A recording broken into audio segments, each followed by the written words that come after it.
మూడవ వచనం అందరూ చెప్దాం.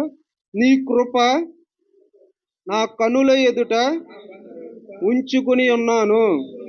నీ కృప నా కనుల ఎదుట ఉంచుకుని ఉన్నాను.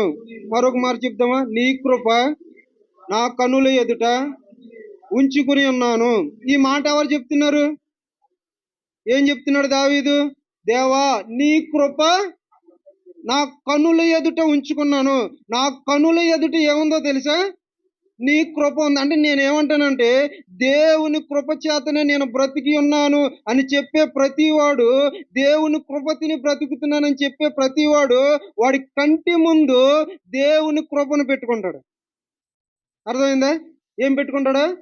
అందుకని దావీదు ఏమన్నాడంటే, నీ కృపను నా కనుల ఎదుట పెట్టుకున్నా. ఎవరో వచ్చి పెట్టలేదు, మా సేవకుడు వచ్చి పెట్టలా, లేదు ఎవరో వచ్చి పెట్టలా, నువ్వు పెట్టలేదు, నాకు నేనే పెట్టుకున్నా. ఎక్కడ? నా కనుల ఎదుట నీ కృపనుంచుకున్నాను. హల్లెలూయా. ఇటువంటి భావన మనకు కావాలి. ధనవంతునికి కనుల ముందు ఏముంటుందో తెలుసా? ధనవంతునికి వాడి ఆస్తి వాడికి ఆశ్రయపట్నం. అంటే ధనవంతుడు ఏం చేస్తాడంటే, తనకు కలిగిన ఆస్తి అంతా తన కంటి ముందు పెట్టుకుంటాడంట. అదే అతనికి ఆశ్రయపట్నం. అంటే నాకు కష్టం వచ్చినా, బాధ వచ్చినా, నష్టం వచ్చినా, ఇబ్బంది వచ్చినా, ఇరుకు వచ్చినా, ఏదొచ్చినా, నాకు అనారోగ్యం వచ్చినా, ఏదొచ్చినా నా ఆస్తి నాకు మరలా తిరిగిస్తుంది. నాకున్న డబ్బు మరలా నాకు తీసుకొస్తుంది. నా ఆరోగ్యాన్ని నాకు తీసుకొస్తుంది. ఒకవేళ నేను గనక తప్పు చేశానే అనుకో, ఆ తప్పు నుంచి కూడా విడిపించేదేంటో తెలుసా? నా ఆస్తి. అందుకని ధనవంతుడు తన కళ్ళ ముందు ఆస్తిని పెట్టుకున్నాడంట. అది ఆడికి ఆశ్రయపురం. దావీదు ఏమన్నాడంటే, నా కన్నుల ఎదుట నీ కృపను ఉంచుకుని ఉన్నాను. నా కనుల ఎదుట నీ కృపని మాత్రమే నేను ఉంచుకున్నాను. అటు కృప ఏంటో తెలిస్తే కానీ ఏం చేస్తారంటే, మన కనుల ఎదుట ఉంచుకోవడానికి మనం ముందుకు వస్తాం. కృప ఎంతో అమూల్యమైనది. చదివేటప్పుడు జాగ్రత్తగా చదవాలి. ఎలా చదవాలి తెలుసా? నీ కృప అమూల్యమైనది అంటే ఉండదు. అక్కడ ఏమైనా ఉండదంటే, నీ కృప ఎంతో అమూల్యమైనది, ఎంతో ఎంతో విలువైందంటాం చూసావా? ఎంతో ఖరీదైనది అంటాం చూసావా? అలాగే దేవుని కృప ఎంతో అమూల్యమైనది. అంటే ఏ డబ్బు ఇచ్చి కూడా దేవుని కృపను మనం కొనలేం. అంత అమూల్యమైనది ఏంటో తెలుసా? అందుకని దావీదు ఏం చేస్తున్నాడంటే, తనకి ఏం లేవు. ఒక రాజుకి ఏం లేవు, బంగారం ఉండదా? ఒక రాజుకి ఆస్తులు ఉండవా? ఒక రాజుకి పొలాలు ఉండవా? ఒక రాజుకి అధికారం ఉండదా? ఒక రాజుకి ఏదైనా ఉంటది. అవేవి తన కంటి ముందు పెట్టుకోవాలా? ఏం పెట్టుకున్నాడో తెలుసా? కృపను మాత్రమే పెట్టుకున్నాడు. ఈ కృప నా అధికారం కంటే గొప్పది. ఈ కృప నా కుటుంబం కంటే, నా గృహం కంటే గొప్పది. ఈ కృప నా ఉద్యోగం కంటే గొప్పది. ఈ కృప నా ఆరోగ్యం కంటే గొప్పది. ఈ కృప నా స్థితిగతుల కంటే గొప్పది. అందుకే నీ కృప ఎంతో అమూల్యమైనది. ఆ అమూల్యమైన కృపని ఎక్కడ పెట్టాడో తెలుసా? బీరోలో పెట్టలేదు, ఎక్కడ బయట పెట్టలేదు, కంటి ముందు పెట్టుకున్నాడు. ఒకవేళ పోగొట్టుకుంటానేమని భయం. పోగొట్టేసుకుంటానేమో, ఇంత అమూల్యమైనదని నిర్లక్ష్యం చేసేస్తానేమో. అందుకని నా కంటి ముందు పెట్టుకున్నా నీ కృప అమూల్యమైనది. అందుకని నా కంటి ముందు నేను పెట్టుకున్నా. ఈ భూమి మీద డబ్బుతో కొనలేనివి, బంగారంతో కొనలేనివి, మనకున్న స్థితిగతులతో కొనలేనివి, ఈ భూలోకం అంతా ఇచ్చి కొనలేనివి 3 అమూల్యమైన సంగతులు ఉన్నాయి. ఎన్ని? ఈ భూమిని అంత ఇచ్చేసినా కొనలేము. యేసు అమూల్యమైన వాడు. యేసులో ఉన్న రక్తం అమూల్యమైనది. యేసునందు ఉంచిన విశ్వాసం అది అమూల్యమైనది. ఈ ప్రపంచంలో ఎంత డబ్బు ఇచ్చుకున్నా ఈ 3 మనం కొనలేము. అర్థమైందా? ఈ భూలోకంలో ఏదైనా కొనొచ్చు, కానీ కొనలేనివి ఏంటంటే యేసు ప్రభుని కొనలే, యేసు ప్రభు యొక్క రక్తాన్ని కొనలే, యేసు ప్రభు నందు ఉంచిన విశ్వాసాన్ని కొనలే. ఇవి అమూల్యమైనవి. ఈ భూమిలో ఉన్న ధనాన్నంతా తీసుకొచ్చి అక్కడ పోసినా వాటిని కొనలేవు. ఈ 3 ఎలాగో కృప కూడా అమూల్యమైనది. కాబట్టి ఈ కృపను కూడా అందుకని దావీదు ఏమన్నాడంటే, నీ కృపను నా కనుల ఎదుట ఉంచుకొని ఉన్నాను. దేవుని కృప జీవము కంటే ఉత్తమమైనది. దేవుని కృప మన ప్రాణం కంటే శ్రేష్టమైనది. తెలుసా మీకు ఆ సంగతి? తెలుసా?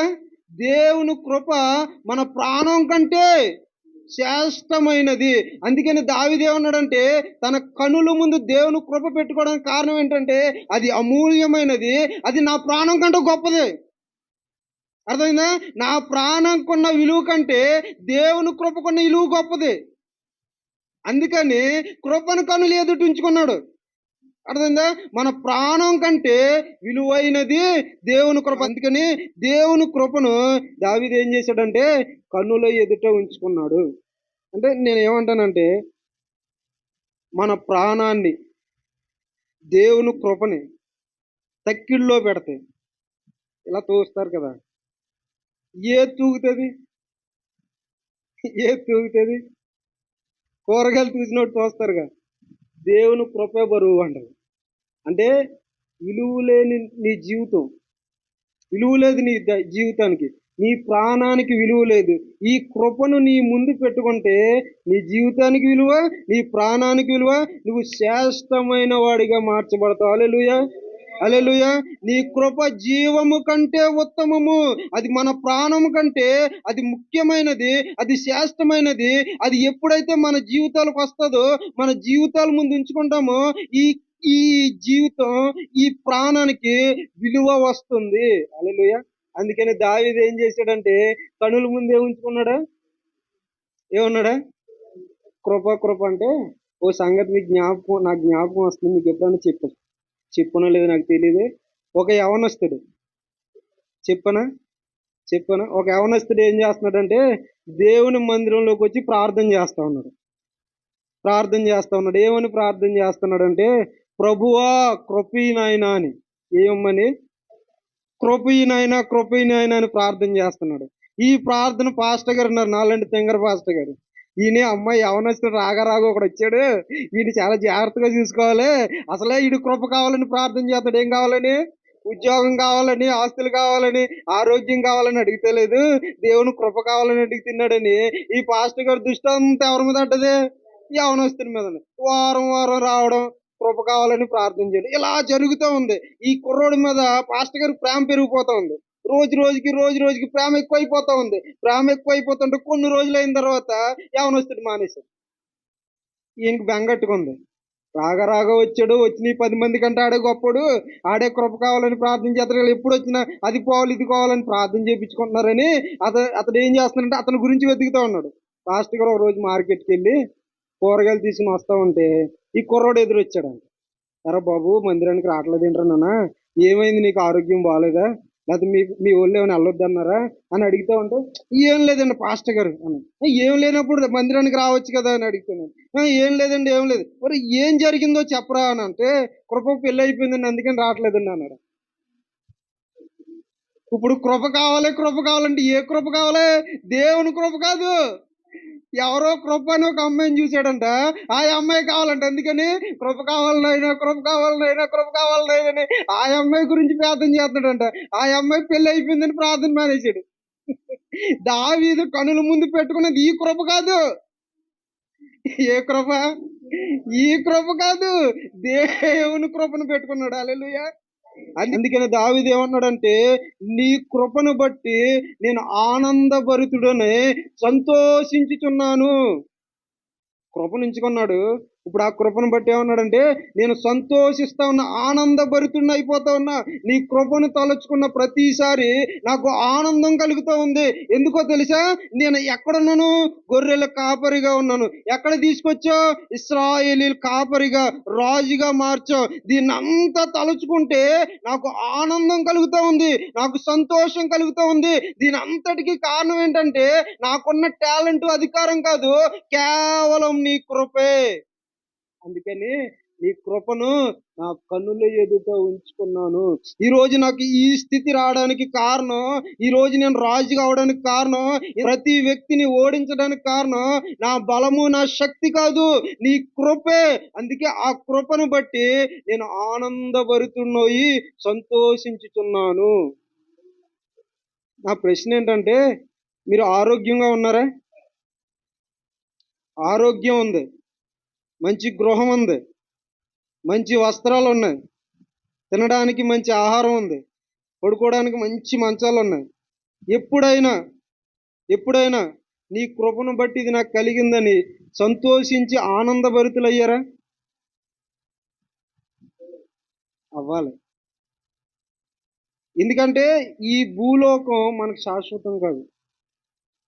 కాబట్టి మనం ఏం చేయాలంటే, మనకున్న దాన్ని బట్టి గర్వించకుండా కృపను కనులు ఎదుటించుకుని సంతోషంతో ఆనందభరితులై ఉండాలి. దావీదన్నాడు, నీ కృపను బట్టి ఆనందభరితున్నే సంతోషిస్తా ఉన్నా. నాకు సంతోషం ఇచ్చేది ఈ భూమి మీద ఏది లేదు, అది కేవలం నీ కృప మాత్రం. అందుకని నా కన్నుల ఎదుట ఏముంచుకున్నాడా? కృప నుంచుకున్నాడు. అంత గొప్పది దేవుని కృప. కృప అంటే దాని అర్థం ఏంటో తెలుసా? అర్హత లేని వాడిని అర్హుడిగా మార్చడం. ఏంటి అర్థం ఏంటి? అర్హత లేని వ్యక్తిని అర్హునిగా మార్చడం. దావీదికి అర్హత లేదు. దేనికి? ఇశ్రాయేలీయులు రాజు అవడానికి అర్హత లేదు, కానీ అర్హత కల్పించి ఇశ్రాయేలుకి రాజుగా మార్చాడు. సౌలుకి అర్హత లేదు, బెన్యామీను గోత్రంలో పుట్టాడు, తక్కువ గోత్రంలో పుట్టాడు, తక్కువ కులంలో పుట్టినట్లు లెక్క. అతడు ఇశ్రాయేలీయులకి రాజుగా ఉండడానికి అర్హత లేదు, కానీ అర్హత కల్పించి సౌలుని ఇశ్రాయేల్ రాజుగా మార్చాడు. అంటే అర్హత లేని వాడికి అర్హత ఇవ్వడమే. దేవుని సన్నిధిలో కూర్చున్న అర్హత నీకు లేదు, నాకు లేదు, కానీ అర్హత కల్పించి ఆయన ఎక్కడ కూర్చోబెట్టాడు? దేవుని సన్నిధిలో కూర్చొనబెట్టాడు. కృప అంటే అర్హత లేని వాడిని అర్హునిగా మార్చడం. అది కృప యొక్క నిర్వచనం. అందుకని దావీదు ఆ కృపను కనులు ఎదుట ఉంచుకున్నాడు. అర్హత లేని నన్ను ఇంత అర్హునిగా మార్చావు కదా నాయన, ఇదంతా నీ కృపే కదా నాయన.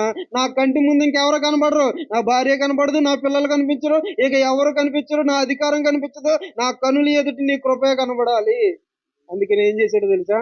కృపని కనులు ఎదుట ఉంచుకున్నాడు. అది కారణం. అర్థమైందా? నీ కృపను నా కన్నుల ఎదుట ఉంచుకున్నాను. నేనేమంటున్నానంటే, దేవుని కృపను మన కన్నుల ఎదుట ఉంచుకున్నాం. దేవుని కృప వల్లనే మనం నీతిమంతులుగా మార్చబడ్డాం. దేనివల్ల? దేవుని కృప వల్లనే. దేవుని కృప లేకపోతే నువ్వు నేను అనీతి మంతుల్ని దేవుడు ఏం చేస్తాడో తెలుసా? కట్టి నరకంలో పడేస్తాడు. అనీతి మంతుల్ని దేవుడు ఏం చేస్తాడో తెలుసా? తన ఉగ్రతను కురిపించి చంపేస్తాడు. అనీతి మంతులు దేవునికి ఇష్టముండరు, కానీ అనీతి మంతులైన మనల్ని నీతి మంతులుగా మార్చింది ఏంటో తెలుసా? దేవుని కృప. నీతి మంతులుగా మారడానికి మనకు అర్హత లేదు, కానీ కృప ఏం చేసిందంటే అర్హత లేని అనీతి మంతుడిని నీతి మంతుడిగా మార్చింది కృప. రక్షణకి పొందడానికి మన అర్హులం కాదు, ఆ కృపే మనకు రక్షణ భాగ్యాన్ని కలుగజేసింది. ఇప్పుడు నువ్వు చచ్చిపోయావు అనుకో, నేను చచ్చిపోయాను అనుకో, పరలోకానికి అడుగు పెట్టడానికి కారణం ఏంటో తెలుసా? దేవుని కృప. ఆ కృప ఉంది కాబట్టి నీకు రక్షణ కలిగింది. ఆ కృప ఉంది కాబట్టి మనం ఎక్కడున్నామో తెలుసా? దేవుని సన్నిధిలో ఉన్న ఒక యేసు ప్రభు ఏమన్నాడంటే, తండ్రి చేత వానికి కృప అనుగ్రహింపబడకుంటే ఎవడును నా యొద్దకు రాలేడని యేసు ప్రభు చెప్పాడు. అంటే దేవుని చేత మీకు కృప అనుగ్రహించబడింది కాబట్టి మీరు యేసు ప్రభు దగ్గరికి వచ్చారు. అర్థమైందా?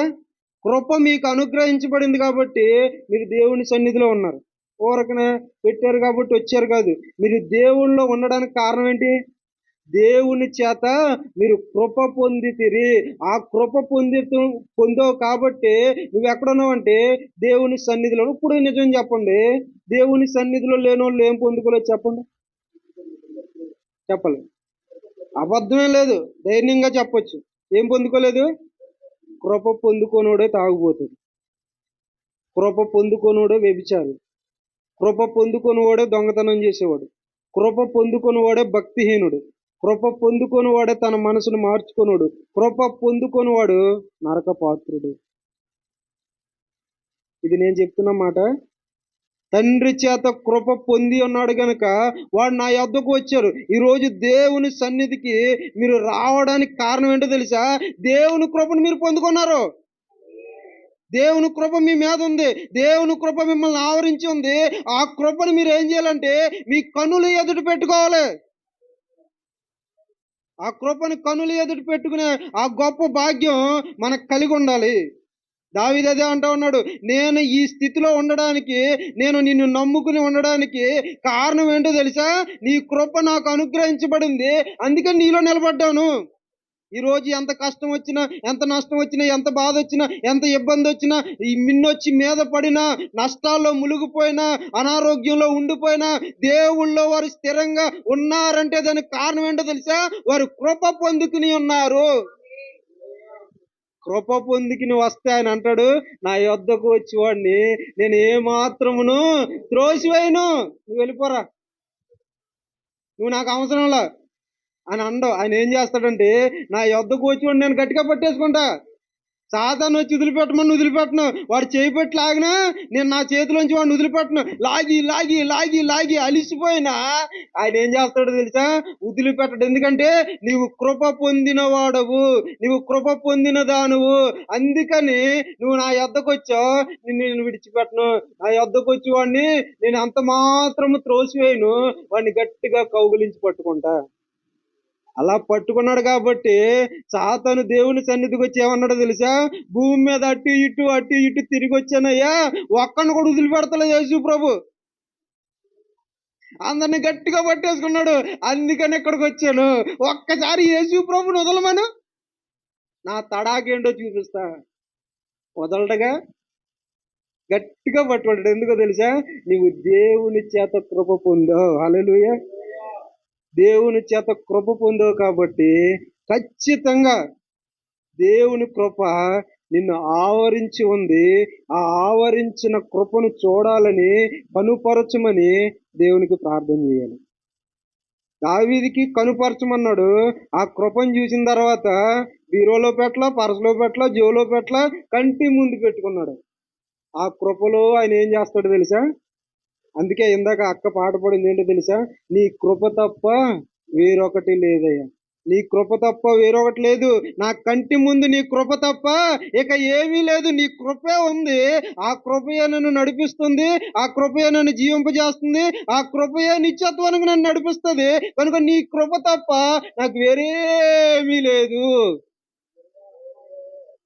ఆస్తి ఉందే, అయినా లేదు. అధికారం ఉందే దావీదుకి, అయినా లేదు. పలుకుబడి ఉంది, అయినా లేదు. 100 మందిని ఒకేసారి చంపగలడు, అంత బలం ఉంది, అయినా లేదు. ఇంత ఉన్నా ఏమీ లేవు. నాకేమన్నది తెలుసా? నీ కృపే ఉంది. అందుకని నీ కృప తప్ప మరేది నాకు లేదు. నీ కృపే ఉంది. నీ కృపే కన్నుల ముందు పెట్టుకున్నాను. ఆ కృపలో దేవుని సన్నిధికి వెళ్ళిపోతాను. హల్లెలూయా. ఇటువంటి భక్తి చేయాలి. అందుకని ఆ మాట మరలా మీరు నాతో చెప్పండి. కీర్తన, నీ కృప నా కన్నుల ఎదుట ఉంచుకుని ఉన్నాను. నీ కృప నా కన్నుల ఎదుట ఉంచుకుని ఉన్నాను. ఇప్పుడు నాతో చెప్పండి. నీ కృప నా కన్నుల ఎదుట ఉంచుకుంటాను. నీ కృప నా కన్నుల ఎదుట ఉంచుకుంటాను. ప్రమాణం చేశారు దేవుడితో. ఏమని?